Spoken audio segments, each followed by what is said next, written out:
ნატოს ლიდერების სამიტამდე რამდენიმე დღით ადრე გენერალური მდივანი მარკ რუტე ვაშინგტონს ეწვია. ამერიკის შეერთებული შტატების პრეზიდენტთან შეხვედრისას მას კიდევ ერთხელ მოუხდა დონალდ ტრამპის პრეტენზიების მოსმენა იმის თაობაზე, რომ ჩრდილოატლანტიკურმა ალიანსმა მას იმედები გაუცროა. თეთრ სახლში თვლიან, რომ ირანში მიმდინარე სამხედრო კამპანიის დროს ნატოს წევრმა სახელმწიფოებამ მას ზურგი აქციეს. ეს იმიტომ, რომ ალიანსის წევრების ნაწილი ახლო აღმოსავლეთში მორიგი კონფლიქტის წამოწყების მიმართ კრიტიკულად იყვნენ განწყობილი და თანამონაწილეობაზეც უარი თქვეს. იმ ფონზე რომ ბევრი იმის თაობაზე გაფრთხილებულიც კი არ იყო, რომ ვაშინგტონი ირანში ომს აპირებდა. მე მხოლოდ მათი ლოიალობა მსურს. ჩვენ არ გვსურს მათი ფული ან რამე სხვა. მსოფლიოში უძლიერესი სამხედრო ძალა ვართ, თუმცა მე მინდა დავინახო მათგან ერთგულება. თავად ჩვენ ერთგული ვართ.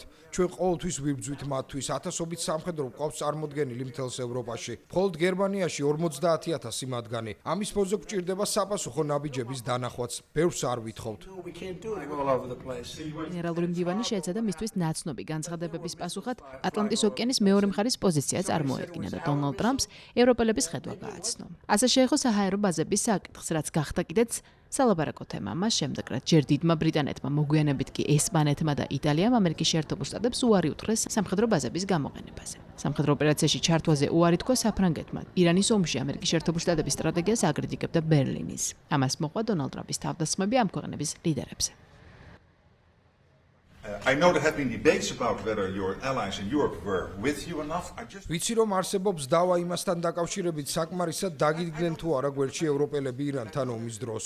ვიცი ასე ფიქრობ და ამით გაღიზიანებულიც ხართ, მაგრამ მე მხოლოდ ერთი რამის თქმა მსურს. როდესაც შეხედავთ ციფრებს, ნახავთ რომ ამ ომის მიმდინარეობისას მთელი 6 კვირის განმავლობაში 4-დან 5,000-მდე ამერიკული სამხედრო თვითმფრინავი სწორედ ევროპული საჰაერო ბაზებიდან აფრინდა. მაგალითად რუმინეთში ბუქარესტის აეროპორტს კომერციული ფრენების მიღებასა და მომსახურებაზე დროებით უარის თქმა სწორედ იმიტომ მოუხდა, რომ თქვენი საჰაერო ტანკერის აფრენა უზრუნველეყო. ვიცი რომ იყო ცალკეული შემთხვევებიც, რომლებმაც ნამდვილად გაგიცრუათ იმედი, მაგრამ ზოგადი სურათი ასეთია, რომ თქვენი ევროპელი მოკავშირეები თქვენს გვერდით იდგნენ. But generally speaking, your European allies have been there.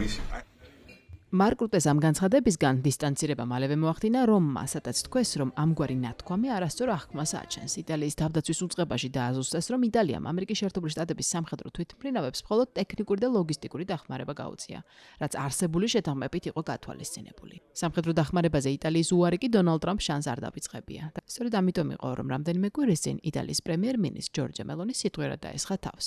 პასუხი არც მელონის დაუგვიანებია.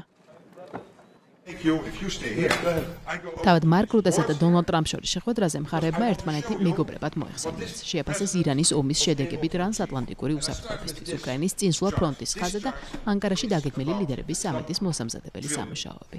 ეს ყველაფერი კი თეთრ სახლში მარკ რუტეს პრეზენტაციის თანხლებით, სადაც მან დონალდ ტრამპის მიღწევებზე ისაუბრა.